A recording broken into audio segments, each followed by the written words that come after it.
Bruno Fernandes exploded in passion as he began to protest. He'd just slotted home in the Manchester derby, but the offside flag was up. The skipper was off, charging to his right, gesturing to the assistant referee that he was onside and the goal should stand regardless of Marcus Rashford and his apparent transgression. Ultimately, the officials, after a VAR check, agreed and the goal stood. Fernandes exploded with delight, screaming into the afternoon air as thousands inside Old Trafford reciprocated. United went on to complete the comeback as Rashford prodded in a winner and City were beaten. The red half of Manchester will be desperate for a repeat on Saturday under the arch, desperate to crush City's treble bid, desperate for a second slice of silverware. Fernandes will also be fired up. He's had his critics this season, and his antics in the 7-0 thumping at Liverpool prompted plenty of debate about his leadership and ability to rally a side. Fernandes' body language today was nothing short of disgraceful, said former United skipper Roy Keane in the aftermath of the drubbing. But the arm-waving and gesturing is how Fernandes is. Sometimes I go over the line, he said in an interview last month. I know that. It can happen in the game and it is difficult to control emotions. I've also been like that since I was 7 years old. I don't want to lose my game. You see the waving of the arms, but that doesn't mean that you're moaning at someone.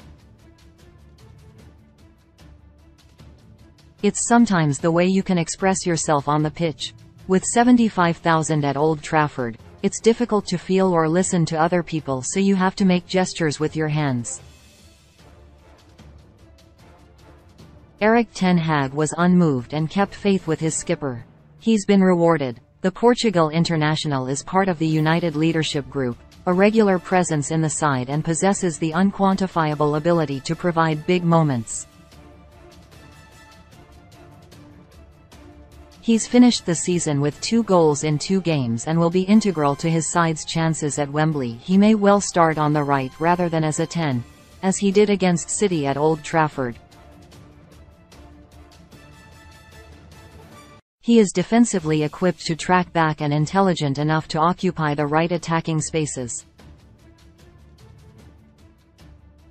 The 28-year-old could have put United in front in the last derby when he shot wide from an angle. He found the moment required when equalizing and has the trust of his manager.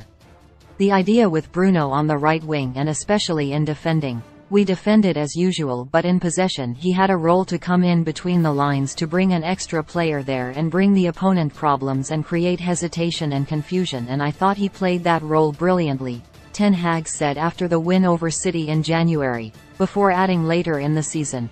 He knows when to track back and close passing lines, close opponents. Even if our press gets beat, he tracks back. He can play in between lines and then get behind lines. He has so many skills, it's a pleasure to work with players like him. And while he's been as poor as many others in the blooper reel of desperate away day defeats, from Liverpool and City to Brentford and Newcastle, there remains a sense that if Fernandes ticks, then United tick.